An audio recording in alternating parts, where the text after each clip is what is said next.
চ্যানেলটি সাবস্ক্রাইব করে আমাদের সঙ্গেই থাকুন। এবার আল্লাহ পাক রব্বুল আলামিন ফেরেশতাদেরকে ডাক দিয়ে বলেন, ও আমার ফেরেশতারা, উবনু বাইতান ফিল জান্নাতি ওয়াসাম্মুহু বাইতাল হাম। আমার ওই বান্দাদের জন্য জান্নাতে একটা ঘর বানিয়ে দে এবং এই ঘরের নাম বাইতুল হাম তোরা রেখে দে। বান্দা যদি সন্তান মৃত্যুর পরে ধৈর্য ধারণ করতে পারে, আল্লাহ বলেন উবনু লাহু বাইতান ফিল জান্নাহ, আমার এই বান্দার জন্য জান্নাতে একটা ঘর বানাও। ওয়াসাম্মুহু, এবং তার নামকরণ করে দাও ওই জান্নাতের ঘরটাকে বাইতুল হাম, বাইতুল হামদ করে। তো আল্লাহ তাআলা যেন আমাদের যে সমস্ত নাবালেগ ছোট্ট ছোট্ট বাচ্চাদেরকে আল্লাহ তাআলা, আমাদের কলিজার টুকরাদেরকে আল্লাহ তাআলা নিয়ে গিয়েছেন, আল্লাহ যেন আমাদের পরকালে প্রত্যেকের জান্নাতের উসিলা হিসাবে কবুল করেন। সকলে বলি আমিন। ওনারা তো নিষ্পাপ, তারা নিষ্পাপ, তারা নিষ্পাপ। হাদিসের মধ্যে একাধিক হাদিস পাওয়া যায়, এই সন্তানগুলো মা বাবার কাপড় ধরে টানাটানি করবে, যতক্ষণ পর্যন্ত মা বাবাকে জান্নাতে না নিবে কাপড় ছাড়বে না। সুবহানাল্লাহ। নবী ইব্রাহিম আলাইহিস সালাতু ওয়াস সালাম আমাদের এই সন্তানগুলোকে দিন শিখায়। তারা এইভাবেই ইব্রাহিম আলাইহিস সালামের সোহবতে সংস্পর্শে থাকে এবং এই সন্তানগুলো ওই নেককার ইমানদার মা বাবার জন্য জান্নাতে যাওয়ার একটা কারণ হয়। তো মন খারাপ লাগবে, মনে তো কষ্ট আছে, কষ্ট থাকবে, মায়া মোহাব্বত ভালোবাসা এটা আছে, এটা সবারই আছে। তারপরও আমাদেরকে সবসময় ধৈর্য ধারণ করতে হবে। তো আমার এখানে বলা উদ্দেশ্য হলো, শুরুতে যে কথাটা বলেছিলাম যে আমার কলিজার টুকরা সন্তান, আমার বড় মেয়ে, তার বয়স হলো 6 বছর।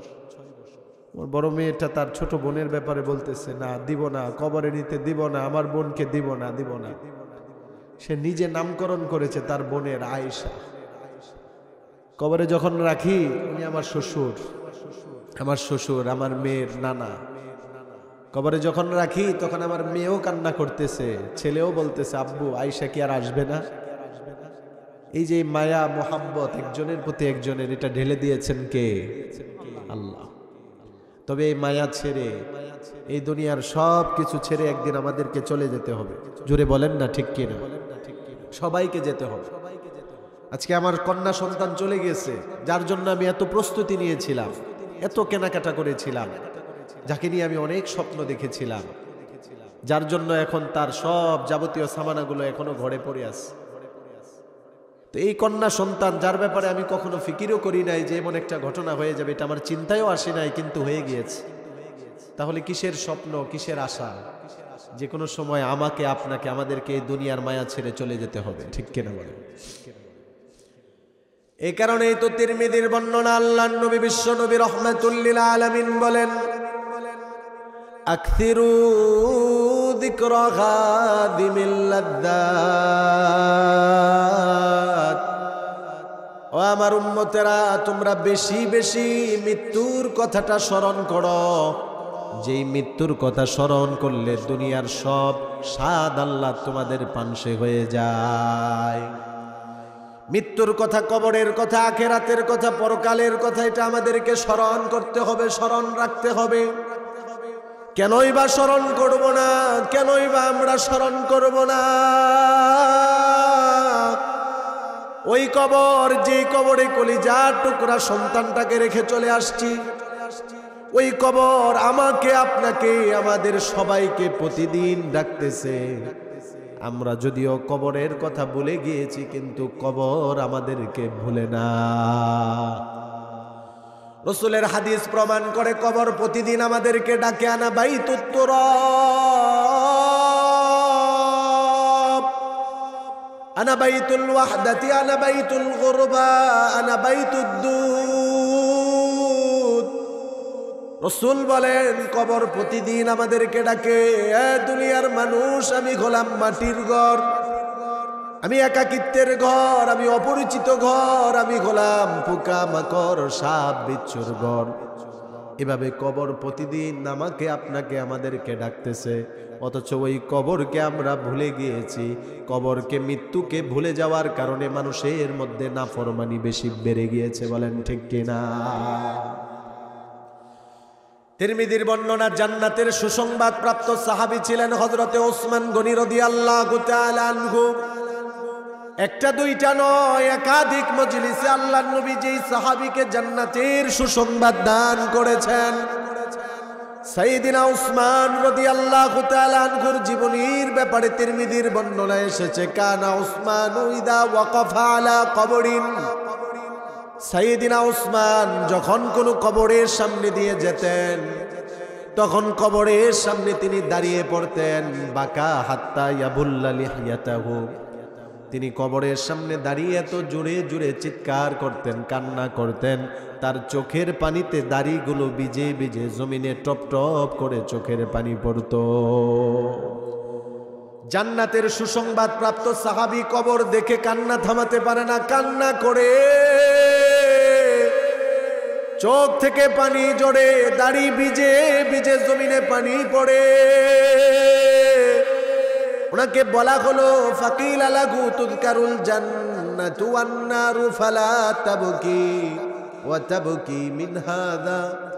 ওগো ওসমান, আপনার সামনে জান্নাতের আলোচনা করা হলে, জাহান্নামের আলোচনা করা হলে আপনি তো এই পরিমাণ কান্না করেন না, কবর দেখলে, কবর সামনে পড়ে গেলে আপনি যেই পরিমাণ কান্না করেন, কেন এই অবস্থা? হযরতে ওসমান তখন ডাক দিয়ে বলেন, আয় দুনিয়ার মানুষ শোনো, ইন্নাল কবর আউয়ালু মানাজিলিম মিন মানাজিলিল আখিরাহ, কবর হলো আখিরাতের ঘাঁটি সমূহের মধ্যে প্রথম ঘাঁটি। কবর নামক ঘাঁটি থেকে যদি কেউ মুক্তি পেয়ে যায়, বাকি সব ঘাঁটিগুলো তার জন্য সহজ হয়ে যায়। আর কবরের মধ্যে যদি কেউ ধরা পড়ে যায়, সব ঘাঁটিগুলো তার জন্য কঠিন হয়ে যায়। এজন্য আমাদের কবরের কথা, মৃত্যুর কথা, এগুলো বেশি বেশি স্মরণ করা উচিত। মাঝে মধ্যে কবরস্থানে যাওয়া উচিত। এই যে আমাদের মাঝখান থেকে আমাদের আত্মীয় স্বজন, আমাদের কলিজার টুকরারা মাঝে মধ্যে চলে যায়, এটা আমাদেরকে একটা মেসেজ দিয়ে যায়, চলে গেলাম, বয়সে তোমার থেকে ছোট, ও বাবা চলে গেলাম, ও মা চলে গেলাম, ও দাদা, ও দাদি, ও নানা নানি চলে গেলাম। একটা মেসেজ আমাদেরকে দিচ্ছে, তোমার থেকে ছোট আমি কিন্তু চলে গেছি, তার মানে তুমি আমার চেয়ে বড়, তোমাকেও যেতে হবে। ঠিক কিনা বলে? এই যে আমরা শুধুমাত্র মৃত ব্যক্তির কাফন দেখি, এটা শুধুমাত্র কাফন না, এটা আমাদের জন্য নসিহত আর উপদেশ। এই যে আমি গায়ের মধ্যে জামা পরিধান করলাম, এই জামার মধ্যে আজকে আমি যদি লক্ষ্য করি তাহলে দেখা যাবে অনেকগুলো পকেট আছে। এই যে আমার ডানে পকেট, বামে পকেট, আমার বুকের মধ্যে পকেট আছে, কিন্তু একবার যদি মৃত ব্যক্তির গায়ের কাফনের দিকে তাকিয়ে দেখি তাহলে বোঝা যায় যে সেই কাফনের কাপড়ে কোনো পকেট নেই। বলেন ঠিক কিনা? ও আমার মুরব্বী বাবারা, ও যুবক ভাইয়েরা, ও পর্দার আড়ালের মা বোনেরা আমার, আমরা আজকে দুনিয়ার জন্য পাগল পারা অনেকেই, দুনিয়ার সম্পদ উপার্জনের জন্য, টাকা পয়সা, বাড়ি গাড়ি আর নেতৃত্বের জন্য আল্লাহকে স্মরণ করার, নামাজ আদায় করার, তেলাওয়াত করার, জিকির করার সময় আমাদের হয় না। আমরা অনেকে এই পরিমাণ দুনিয়ার জন্য পাগল পারা হয়েছি, মনে হয় এই দুনিয়ায় আমি থাকতে পারবো, অথবা চলে গেলে এই দুনিয়া আমি সাথে করে নিতে পারবো। না না না, নেওয়া সম্ভব না। কিভাবেই নিব? এই দুনিয়া তো দূরের কথা, ৫-১০টা টাকা যে আমার সাথে দিবে এমন কোনো সুযোগ আমার কাছে নেই। আর দিবেই বা কিভাবে? এমন একটা কাপড় আমার গায়ে পরিধান করিয়ে দেয়, যেই গায়ের জামার মধ্যে, যেই কাপড়ের মধ্যে কোনো ধরনের কোনো পকেট নেই। সারা পৃথিবী বাদশাহ ছিলেন, সারা পৃথিবী শাসন করেছেন ৪ জন বাদশাহ, 2 জন মুসলমান আর 2 জন হলেন কাফের। হযরতে সুলাইমান আলাইহিস সালাতু ওয়াস সালাম, হযরতে যুলকারনাইন, ওনারা সারা পৃথিবী শাসন করেছেন, ওনারা মুসলমান। নমরুদ আর বুখতানাসার, এই 2 জন হলো কাফের, তারাও সারা পৃথিবী শাসন করেছে, সারা পৃথিবীর শাসনকারী ছিল। এই যে যুলকারনাইন, তিনি যখন মৃত্যুবরণ করবেন, মৃত্যুর আগে তার সন্তানদেরকে তিনি ওসিয়ত করলেন, ও বাবারা, আমি তো সারা পৃথিবীর বাদশাহ, সারা পৃথিবীর বাদশাহিত্ব আমার হাতে ছিল। বাবারে, আমি মৃত্যুর আগে তোদেরকে ওসিয়ত করে যাই, আমার মৃত্যুর পরে আমাকে গোসল করিয়ে কাফন পরিয়ে আমার দুইটা হাত কাফনের বাকিরে বের করে শহরের মধ্যে ঘুরাবি। আমার লাশটা গোসল করিয়ে আমাকে কাফন পরিয়ে দুইটা হাত বের করে দুই দিকে আমাকে শহরে ঘুরাবি বাবা। ছেলেরা তো আর প্রশ্ন করেনি যে বাবা কেনই কাজ করব। ইন্তেকালের পরে ওসিয়ত অনুযায়ী সন্তানেরা তাই করলো, দুইটা হাত বের করে শহরের মধ্যে লাশটাকে নিয়ে ঘুরাচ্ছে। ওই শহরের কিছু মূর্খ নাদান মানুষ যারা ছিল, যারা অবুঝ ছিল, তারা বলতে লাগলো, দেখো বাদশাহ যুলকারনাইন জীবদ্দশায় আমাদের থেকে ট্যাক্স নিয়েছে, মৃত্যুর পরেও হাত পেতে আছে আমাদের থেকে ট্যাক্স নেওয়ার জন্য। এটা হলো যারা অবুঝ মানুষ তাদের বক্তব্য। শহরের যারা আলেম উলামা তারা ব্যাখ্যা দিয়ে দিল, এই দুনিয়ার অবুঝ মানুষেরা এটার ব্যাখ্যা এটা না, বরং সারা পৃথিবীর বাদশাহ যুলকারনাইন দুইটা হাত খালি দেখিয়ে তোদেরকে মেসেজ দিচ্ছে, আমি সারা পৃথিবীর বাদশাহ ছিলাম, আমি চলে যাচ্ছি, আমার শেষ বিদায়ে আমার কিছুই নেই, হাত খালি। ঠিক কিনা? এই মেসেজ উনি দিচ্ছেন যে আমি তো সারা পৃথিবীর বাদশাহ ছিলাম, কিছু নেওয়ার হলে তো আমি কিছু নিতে পারতাম, আমার দুইটা হাত দেখো, দুইটা হাত খালি। কিছুই যাবে না জীবনে, যাবে একমাত্র জীবনে বান্দার জীবনের আমল। ঠিক কিনা বলে? সহিহ মুসলিমের হাদিসের বর্ণনা, ইদা মাতাল ইনসান ইনকাতা আনহু আমালুহু ইল্লা মিন সালাসা ইল্লা মিন সাদাকাতিন জারিয়াতিন। নবীজি বলেন, মানুষ যখন মারা যায় তার জীবনের সব আমলের দরজা বন্ধ হয়ে যায়, তার মৃত্যুর পরে তার কবরের মধ্যে তিনটা আমল জারি থাকে, চালু থাকে। জোরে বলেন সুবহানাল্লাহ। নবীজি বলেন, ইল্লা মিন সাদাকাতিন জারিয়াতিন, দুনিয়াতে থেকে যদি কেউ সদকায়ে জারিয়া কিছু করে যায়। নবীজি বলেন, নাও ইলমিন ইউনতাফাউ বিহি, এলেম যার দ্বারা মানুষ উপকৃত হয়। 3 নাম্বার, ওয়ালাদিন সালিহিন ইয়াদউ লাহ, একটা নেককার সন্তান যদি কেউ রেখে যায়, নেককার সন্তান তার জন্য দোয়া করবে, মৃত্যুর পরে তার কবরে ওই নেককার সন্তানের দোয়া যিনি পৌঁছাবেন তিনি কে? এই যে আমার রাসূল এটাই বলেন, ইয়াতবাউল মাইয়িতা সালাত, একটা মানুষ মারা গেলে, আজকে যদি আমি আতিকুর রহমান সিরাজি মারা যাই, আমাকে আপনারা কাফন পরিয়ে খাটিয়ার মধ্যে নিয়ে নিয়ে কবরের দিকে যাবেন। রাসূল বলেন, একটা মানুষ মারা যাওয়ার পরে তার সাথে কবর পর্যন্ত 3টা জিনিস যায়, আহলুহু ওয়া মালুহু ওয়া আমালুহু। 1 নাম্বার, তার পরিবার পরিজন আত্মীয় স্বজন তার পিছনে পিছনে যায়। 2 নাম্বার, তার সাথে একটা খাট আর মসজিদের একটা খাটিয়া আর কিছু কাপড় চাপড় তার সাথে যায়। 3 নাম্বার, মৃত ব্যক্তির সাথে তার জীবনের আমল যায়। রাসূল বলেন, ফায়ারজিউ ইসনান,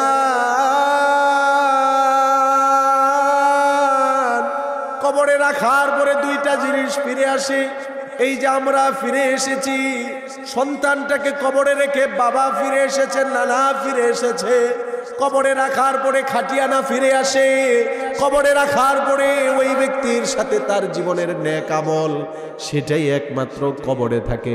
এজন্য রাসূল বলেন, আল কাইসু মান দানা নাফসাহু ওয়া আমিলা লিমা বাদাল মাউত, প্রকৃত জ্ঞানী তো ওই ব্যক্তি যেই ব্যক্তি নিজেকে চিনল, মৃত্যুর পরবর্তী জিন্দেগির জন্য নেক আমল করলো। বলেন ঠিক কিনা? আমরা তো মনে করি বড় ব্যবসায়ী হয়ে গেলে আমি বুদ্ধিমান, বড় চাকরিজীবী হয়ে গেলাম বড় বুদ্ধিমান, এলাকার বড় নেতা হয়ে গেলাম, বড় নেতৃত্ব পেয়ে গেলাম বুদ্ধিমান। না, রাসূল বলেন, আল কাইসু মান দানা নাফসা, প্রকৃত বুদ্ধিমান তো সে যে নিজেকে চিনলো, নিজেকে জানলো, ওয়া আমিলা লিমা বাদাল মাউত, মৃত্যুর পরবর্তী জিন্দেগির জন্য আমল করলো। মনে রাখবেন যে নিজেকে চিনে ভালো করে সে মৃত্যুর জন্য প্রস্তুতি নেয়, কবরের জন্য প্রস্তুতি নেয়।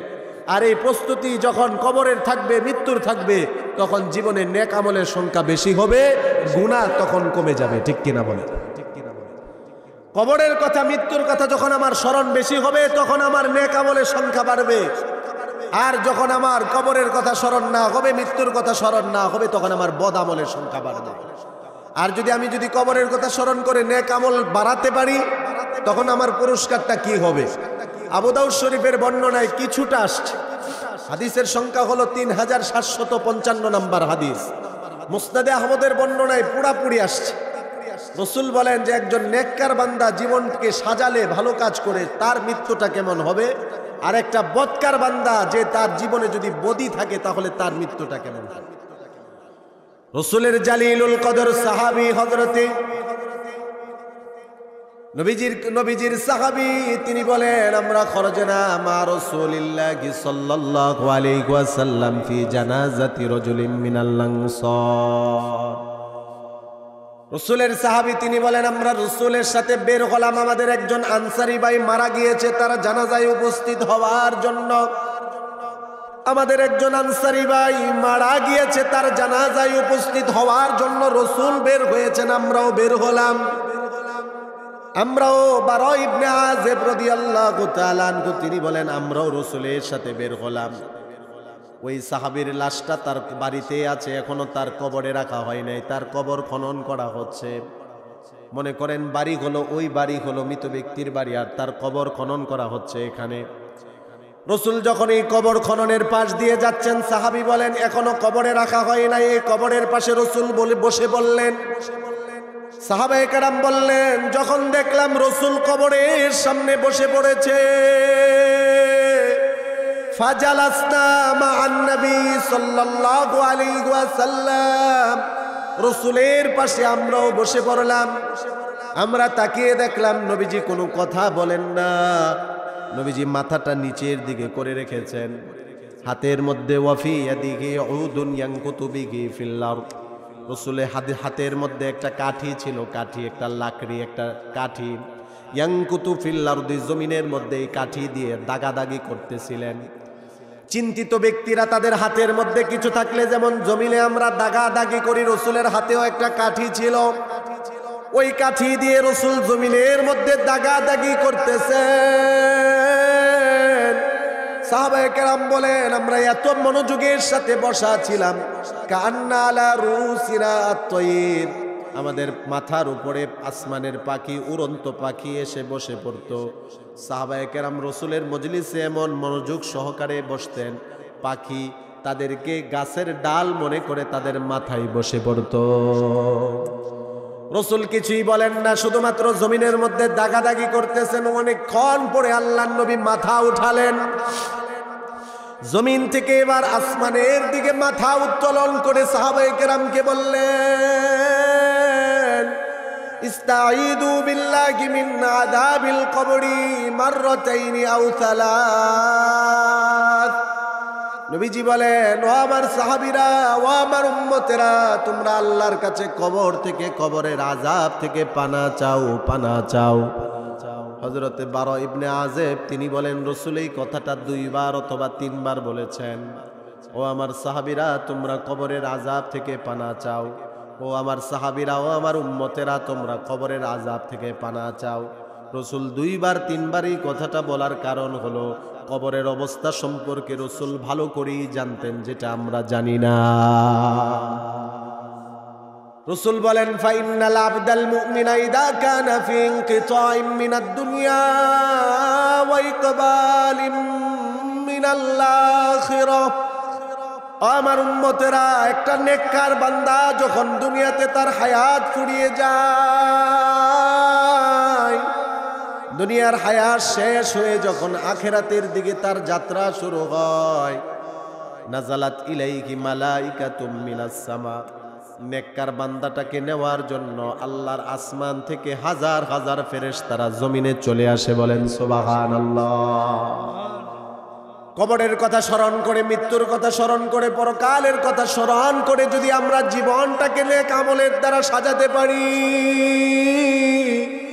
রাসূল বলেন নেককার বান্দার যখন দুনিয়াতে হায়াত ফুরিয়ে যায়, আখিরাতের যাত্রা যখন সে শুরু করে, তাকে স্বাগত জানার জন্য আসমানের ফেরেশতারা চলে আসে। নবীজি বলেন ওই ফেরেশতাদের চেহারাগুলো কত সুন্দর হয়, বিদুল বুজুহ, তাদের চেহারাগুলো এত সুন্দর, এত সুন্দর, মনে হয় চেহারা দেখলে মনে হয় এক একটা আসমানের সূর্য। আসমানের সূর্য যেমন আলোকিত, তাদের চেহারাগুলো এমন আলোকিত।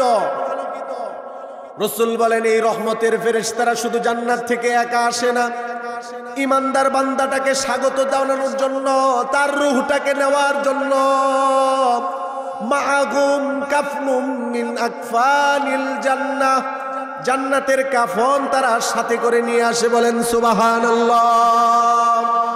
আমি আপনি যদি ইমানদার হতে পারি, নেককার হতে পারি, আমাকে আপনাকে নেওয়ার জন্য ফেরেশতারা জান্নাত থেকে কাফন নিয়ে আসবে। ওয়া হানুতুম মিন হানুতিল জান্নাহ, রাসূল বলেন জান্নাতের একটা সুঘ্রাণ আছে, যেই সুঘ্রাণের নাম হলো হানুত। ওই হানুত নামক সুগন্ধি প্রত্যেক ফেরেশতা সাথে করে নিয়ে আসবে। ওই মৃত ব্যক্তি, ইমানদার ব্যক্তি যতটুকু পর্যন্ত তার দৃষ্টি যায়, রহমতের ফেরেশতারা 2 সিরিয়ালে দাঁড়িয়ে যায়। আল্লাহু আকবার বলেন।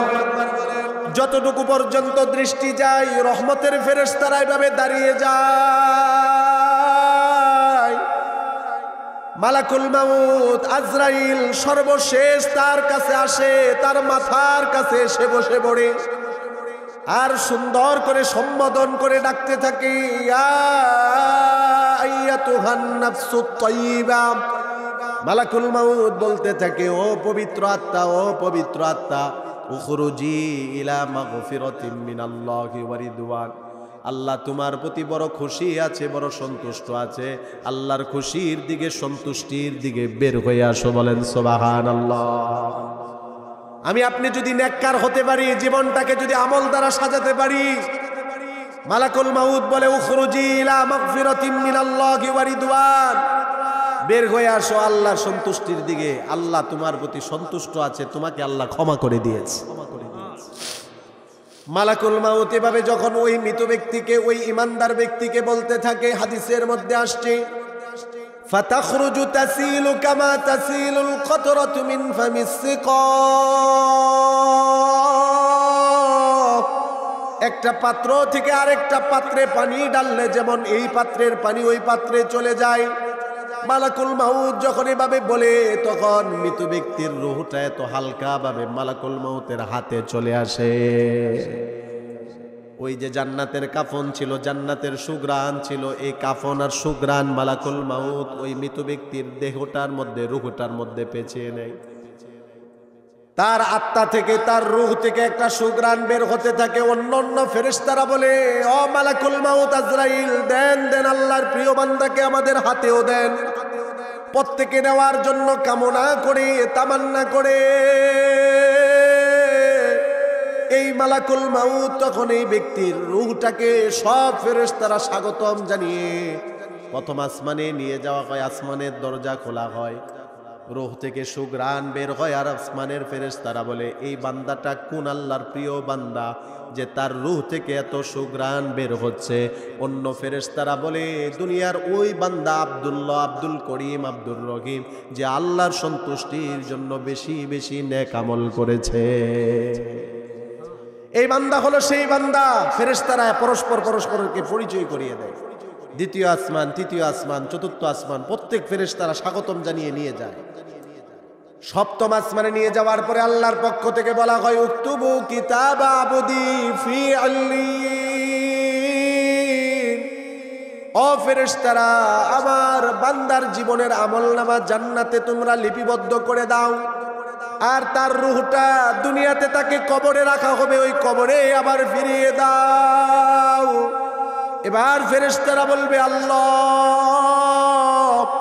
আপনার নেককার বান্দার রূহ থেকে বড়ই সুঘ্রাণ আসতেছে, আমরা এই রূহটার দুনিয়াতে ফিরিয়ে দিতে চাই না, জান্নাতেই রেখে দেই, আমাদের বড় ভালো লাগতেছে। আল্লাহ তাআলা তখন বলবেন, না না, ফাইন্নী খলাকতুহু, আমি আল্লাহ পাক রব্বুল আলামিন তাদেরকে মাটি থেকে সৃষ্টি করেছি, আবার মাটির মধ্যে নিয়ে যাব। ওয়ামিনহু উখরিজুহু তারাতান উখরা, এই মাটি থেকে আবার তাদেরকে আমি আল্লাহ উঠাবো। মাটি থেকে সৃষ্টি, মাটিতেই দিব, মাটি থেকে উঠাবো। ফেরেশতারা তখন তার রূহটা তখন আবার কবরের মধ্যে এসে ফিরিয়ে দিয়ে দেয়। এই যে আমি কবরের মধ্যে কলিজার টুকরা সন্তানকে রেখে এসেছি, সে তো নিষ্পাপ। দৃষ্টান্ত দিতে গেলে তাকে দিলে পুরাপুরি বুঝে আসবে না। আমরা যখন একজন বড় মানুষকে কবরের মধ্যে রেখে চলে আসি, তখন আমরা যখন চলে আসি, হাদিসের মধ্যে আসছে, লা ইয়াসমাউ কুরআনি আলিহিম, আমাদের জুতার যে একটা আওয়াজ, এটা শোনা যায়। এতটুকু অবস্থায় আমরা আসতে না আসতেই তার কাছে দুইজন ফেরেশতা ওই মৃত ব্যক্তির কাছে কবরের মধ্যে চলে আসে। আল্লাহু আকবার বলেন। আবু দাউদ শরীফের বর্ণনা, তিরমিজির বর্ণনা, ফায়াতিয়ানিহি মালাকান, দুইজন ফেরেশতা কবরের মধ্যে আসে। ফায়ুজলিসানিহি, ওই কবরের মধ্যে ওই মৃত ব্যক্তিটাকে বসিয়ে দেওয়া হয়। এবার দুইজন ফেরেশতা প্রশ্ন করে, ফায়াকুলান লাহু মার রব্বুক, তোমার রব কে? ওই ব্যক্তি, ইমানদার ব্যক্তি বলে, রব্বি আল্লাহ, আমার রব ওই আল্লাহ, যে আল্লাহর জন্য দুনিয়াতে আমি নেক আমল করেছি, যে আল্লাহকে দুনিয়াতে আমি রব বলে স্বীকার করেছি। ফেরেশতারা এবার দ্বিতীয় নাম্বার প্রশ্ন করে, মা দীনুক, তোমার দিন কি, তোমার ধর্ম কি? ওই ব্যক্তি বলে, দীনি আল ইসলাম, আমার দিন হলো ইসলাম। এবার আবার প্রশ্ন করে রাসূলকে দেখিয়ে, মান হাদার রাজুল আল্লাযী বুইসা ফীকুম, এই লোকটা কে, যে লোকটাকে তোমাদের মধ্যে প্রেরণ করা হয়েছিল? সে যদি রসুলের আদর্শ গ্রহণ করে, রসুলুল্লাহকে মোহাব্বত করে, রসুলের সুন্নতকে আঁকড়ে ধরে, সাথে সাথে বলে দিবে উনি হলেন আমার প্রাণের নবী, জানের নবী মুহাম্মাদুর রাসূলুল্লাহ সাল্লাল্লাহু আলাইহি ওয়াসাল্লাম। তিনটা প্রশ্ন, তিনটা উত্তর। এবার 4 নাম্বার প্রশ্ন। মুস্তাদে আহমদের বর্ণনায় আসছে, এতদিন তো আমরা শুনেছি প্রশ্ন 3টা, কিন্তু এবার 4 নাম্বার প্রশ্ন। ওমা ইউদরিক, ফেরেশতারা বলবে, তোমার রব আল্লাহ, তোমার দিন ইসলাম, এবং এই লোকটা যে মুহাম্মাদুর রাসূলুল্লাহ, এটা তুমি জানলা কিভাবে? ফেরেশতারা 4 নাম্বার প্রশ্ন করবে, ওমা ইউদরিকা, গো আল্লাহর বান্দা, তুমি কিভাবে এটা জানতে পারলে? এবার সে বলবে, করাতুল কোরআন, দুনিয়াতে আমি কোরআন পড়েছি, দুনিয়াতে ওয়াজ মাহফিলে এসেছি। শিমুলতলা মধ্যপাড়া বাইতুন নূর জামি মসজিদের উদ্যোগে ওয়াজ মাহফিল করা হয়েছে। সেই ওয়াজ মাহফিলে এসে আলেমদের জবান থেকে কবরে প্রশ্ন হবে, সেগুলো আমি শুনেছিলাম এবং সেই অনুযায়ী নিজের জীবনকে সাজিয়েছিলাম। ফেরেশতারা 4টা প্রশ্ন করতে দেরি হবে, আল্লাহর পক্ষ থেকে উত্তর আসবে। ফায়ুনাদি মুনাদিন ফিস সামা আন সাদাকা আবদি, একজন ঘোষক ঘোষণা করে বলবে, আর প্রশ্ন করার দরকার নাই, আমার বান্দা যা বলেছে সত্য বলেছে।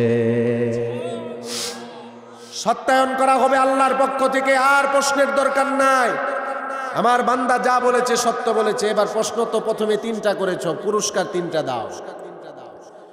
1 নাম্বার পুরস্কার, আল্লাহ তাআলা ফেরেশতাদেরকে বলে দিবেন, আফরিশুহু মিনাল জান্নাহ, এই ফেরেশতারা, আমার বান্দা যে কাফনের কাপড় পরে আছে, এই কাফনের কাপড় তো কোনো মানসম্মত কাপড় নয়।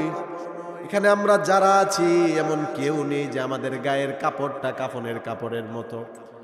এই কাপড়টা আমরা কেউ পরতে চাই না, একমাত্র মৃত্যুর পরে এটা আমাদেরকে পরানো হয়। আল্লাহর পক্ষ থেকে বলা হবে, আফরিশুহু মিনাল জান্নাহ, বান্দার গায়ে যে কাফনের কাপড় আছে এটা বড় মানসম্মত না, এটা খুলে জান্নাতের পোশাক বান্দাকে পরিধান করিয়ে দে। 2 নাম্বার বলা হবে, আফরিশুহু মিনাল জান্নাহ, 1 নাম্বার বলা হবে, আমার বান্দা যে মাটিতে শুয়ে আছে, আফরিশুহু মিনাল জান্নাহ, যে মাটিতে শুয়ে আছে এই বিছানা আমার বান্দার জন্য উপযুক্ত নয়, বান্দার জন্য জান্নাতের বিছানা বিছিয়ে দাও। 2 নাম্বার, বান্দার গায়ের পোশাক জান্নাতের পোশাক পরিধান করিয়ে দাও, আলবিসুহু মিনাল জান্নাহ। 3 নাম্বার বলা হবে, ওয়াফতাহু লাহু বাবান ইলাল জান্নাহ, আমার বান্দার কবরটাকে জান্নাতের দিকে খুলে দাও, উন্মোচন করে দাও। পুরস্কার হয়ে যাবে আল্লাহর পক্ষ থেকে। এবার এই লোকটা তাকিয়ে দেখবে যে এই কবরের মধ্যে কেউ নেই, আত্মীয় স্বজন সবাই দুনিয়াতে, একা আমাকে কবরে আসতে হয়েছে। সুন্দর চেহারা বিশিষ্ট, সুন্দর পোশাক কাপড় বিশিষ্ট একজনকে দেখতে পাবে, সে বড় আনন্দিত হয়ে যাবে। এই কবরের মধ্যে সুন্দর পোশাক সুন্দর চেহারার কে আপনি? কেউ নেই, আমার মা নেই, বাবা নেই, আত্মীয় স্বজন স্ত্রী পরিবার পরিজন কেউ এই কবরে নেই, কে আপনি? আজকে আমাকে এই কবরে আপনি আমার সাথী সঙ্গী হচ্ছেন। তখন ওই সুন্দর চেহারা সুন্দর পোশাকে অবশিষ্ট সেই ব্যক্তিটা বলবে, আনা আমালুকা সালেহ, আমি হলাম তোমার জীবনের নেক আমল। সুবহানাল্লাহ বলে, তুমি যে জীবনে নেক আমল করেছিলে, তুমি যে তোমার ঘুমকে ছেড়ে দিয়ে ওয়াজ মাহফিলে বসে কোরআনের কথাগুলো শুনেছিলে, যা শুনেছিলে তা জীবনে বাস্তবায়ন করতে গিয়ে তুমি নামাজ শুরু করেছিলে, সামনে রোজা আসতেছে, রোজা শুরু করেছিলে। এই আমল, নেক আমল, আমার আপনার জীবনের নেক আমল একটা সূরত হয়ে বলবে, আনা আমালুকা সালেহ, আমি তোমার জীবনের নেক আমল। এই জন্য নেক আমল অতীব জরুরি। আমরা কবর জগতে বড় অসহায়, কবর জগতে আমরা বড়ই অসহায়। এই যে আজকে আমরা যারা আমাদের মাকে, আমাদের বাবাকে কবরে রেখে চলে এসেছি, এখানে এমন অনেক সন্তান আছেন নিজের কাঁধে নিজের মার লাশ, বাবার লাশ বহন করেছে, নিজের হাতে নিজের মা বাবাকে কবরের মধ্যে নামিয়েছেন। আজকে ওই মা বাবার কবরের কি হালত! কিছুই তো দুনিয়ার কোনো কিছুই তো মা বাবার কবরে আমি পৌঁছাতে পারছি না। তবে হ্যাঁ, ওই মা বাবা কবরের মধ্যে বড় অসহায়। তবে মা বাবা কবরে বড় খুশি হয় কখন জানেন? যখন তার সন্তান সেই মা বাবার জন্য একটু দোয়া করে। সুবহানাল্লাহ। এটা আমার কথা না, এটা শেখ জাকারিয়া রহমতুল্লাহ আলাইহি, শেখুল হাদিস শেখ জাকারিয়া রহমতুল্লাহ আলাইহি তিনি উল্লেখ করেছেন ওনার কিতাবের মধ্যে। উনি রাস্তা দিয়ে হেঁটে যাচ্ছেন, শেখ জাকারিয়া রহমতুল্লাহ আলাইহি ওনার কিতাবে উল্লেখ করেছেন যে আল্লাহর এক ওলি, আল্লাহর এক ওলি রাস্তা দিয়ে হেঁটে যাচ্ছেন, কবর সামনে পড়েছে, অনেকগুলো কবরস্থান, তিনি কবর জিয়ারত করলেন। আল্লাহর ওলি কবর জিয়ারত করলেন, কবরবাসীদের জন্য দোয়া করলেন, তিনি বাড়িতে চলে গেলেন। বাড়িতে যাওয়ার পরে আল্লাহর ওলি ঘুমিয়ে পড়লেন। রাত্রিবেলা তিনি স্বপ্ন যুগে দেখতেছেন যে কবরটা তিনি জিয়ারত করেছিলেন। আল্লাহর ওলি স্বপ্নে দেখছেন যে কবরবাসীদের জন্য তিনি দোয়া করেছিলেন। ওই কবরবাসীরা লাইনে দাঁড়িয়ে আছে, আর ফেরেশতারা উনি যে দোয়া করেছিলেন ওই দোয়ার একটা বাঘ পুটলার মধ্যে করে প্রত্যেক কবরবাসীদেরকে দিতেছে। আল্লাহর ওলি কবর জিয়ারত করেছেন, সবার জন্য দোয়া করেছেন, এটার একটা অংশ পুটলা বানিয়ে ফেরেশতারা সব কবরবাসীদেরকে দিতেছে। কবরবাসী লাইনে দাঁড়িয়ে আছে। আল্লাহর ওলি স্বপ্ন যুগে দেখলেন সবাই কবরের মধ্যে লাইনে দাঁড়িয়ে আছে, একজন মহিলা তার কবরের মধ্যে বসে আছে, লাইনে দাঁড়ায় না। স্বপ্ন যুগে আল্লাহর ওলি ওই মহিলাকে প্রশ্ন করলেন, মা, সওয়াব নেওয়ার জন্য সবাই লাইনে দাঁড়িয়ে আছে, ফেরেশতারা সওয়াব দিতেছে, আপনি এখানে বসে আছেন, আপনার কি সওয়াবের দরকার নেই? আপনি কি যাবেন না? এবার মহিলা বলতেছে, বাবা, কে বলেছে আমার সওয়াবের দরকার নেই? সওয়াবের দরকার তো আছে, তবে আমার কবরে তো সব সময় সওয়াব আসতেছে, এই কারণে আমি নগদ এই সওয়াবের এত মুহতাজ না। তবে আমি এটাও জানি ফেরেশতারা তারা আমার অংশ অবশ্যই আমাকে পৌঁছে দিবে। এবার আল্লাহর ওলি প্রশ্ন করলেন, মা, আপনার কবরে সব সময় সওয়াব আসতেছে কিভাবে? কয়, আমি দুনিয়া থেকে বিদায় নিয়ে আসার পরে দুনিয়াতে একটা নেককার সন্তান রেখে এসেছিলাম। আমার সন্তান সব সময় তেলাওয়াত করে, জিকির আজকার করে, আমার জন্য দোয়া করে। ওই সন্তানের দোয়া আল্লাহ আমার কবরের মধ্যে পৌঁছে দেয়। আল্লাহর ওলি স্বপ্ন যুগে ওই মহিলাকে প্রশ্ন করলেন, ও মা, কোথায় আপনার বাড়ি? আপনার স্বামীর নাম কি? আপনার সন্তানের নাম কি?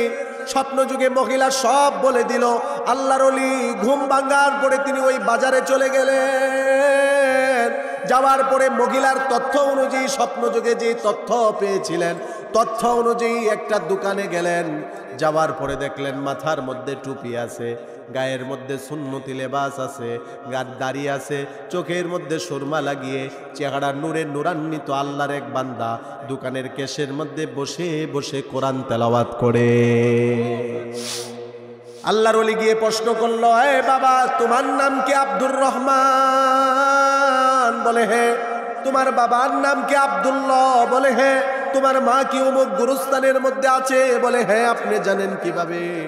এবার আল্লাহর ওলি ছেলেটাকে বুকের মধ্যে জড়িয়ে নিলেন, কপালের মধ্যে চুমা খালেন, আর বললেন, বাবারে, এই যে তুমি তেলাওয়াত করো, জিকির আজকার করো, তোমার মার জন্য দোয়া করো, তোমার এই আমলগুলো তোমার মার কবরের মধ্যে যাচ্ছে, আর তোমার মা এগুলো নিয়ে বড়ই শান্তিতে আছে।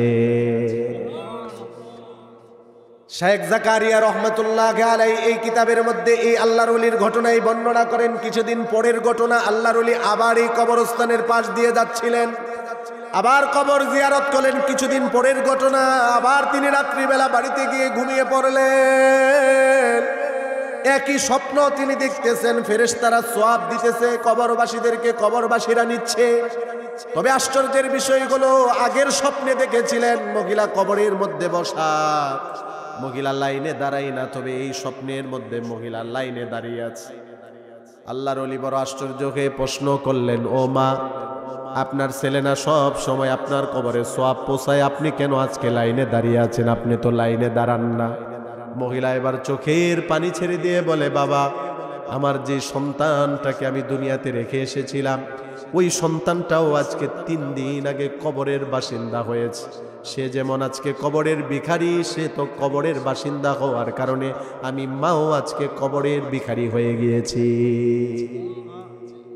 তার মানে আমার সন্তান জিন্দা ছিল, আমার জন্য দোয়া করত, সেই দোয়া এটা আল্লাহ আমার কবরে পৌঁছাতো। আজকে তো আমার সন্তান জিন্দা নেই, সেও তো আমার মতো কবরবাসী, তো সেও তো কবর জগতে ভিখারি হয়ে আছে। এজন্য আজকে আমি এই লাইনের মধ্যে দাঁড়িয়েছি। শেখ জাকারিয়া রহমতুল্লাহ আলাইহি এই ঘটনা উল্লেখ করে বলেন, দুনিয়ার মা বাবাদেরকে, ও মা বাবারা, দুনিয়া থেকে যাওয়ার আগে একটা নেককার সন্তান দুনিয়াতে রেখে যেও, যে তোমার মৃত্যুর পরে তোমার কবরে কিছু দোয়া পাঠানোর একটা যোগ্যতা রাখে। আফসোস লাগে, কষ্ট লাগে, কত বড় বড় শিক্ষায় শিক্ষিত হয়, মার কবরের সামনে, বাবার কবরের সামনে দোয়া করবে, দোয়া করতে পারে না, হুজুর খুঁজে দোয়া করার জন্য। ওই সন্তান, যে সন্তান তার মা বাবার জন্য দোয়া করে, ওই দোয়া মা বাবার কবরে পৌঁছে। তো শেখ জাকারিয়া রহমতুল্লাহ আলাইহি মা বাবাদেরকে বলেন, তোমরা একটা নেককার সন্তান রেখে যাও, আর সন্তানদেরকে মেসেজ দেন, ও সন্তানেরা, মা বাবার জন্য একটু দোয়া কইরো, তোমাদের দোয়া মা বাবার কবরে আল্লাহ পৌঁছে দেয়। তাহলে কবর জগতে আমরা সবাই ভিখারি, তবে সেই ব্যক্তি কবর জগতে ধনী যে ব্যক্তির জীবনে নেক আমল আছে। ও মুরব্বী বাবারা, যুবক ভাইরা আমার, কথা কোনটা থেকে কোনটা বলবো আমার মাথা ঠিক নেই। আমি কথা বলার ধারাবাহিকতা আমি ঠিক রাখতে পারতেছি কিনা আমি জানি না, তবে শুধু আমি এটাই বলতে চাই, নেক আমল আমাদের জীবনে দরকার আছে কিনা। এটার মৌসুমই তো আসতেছে।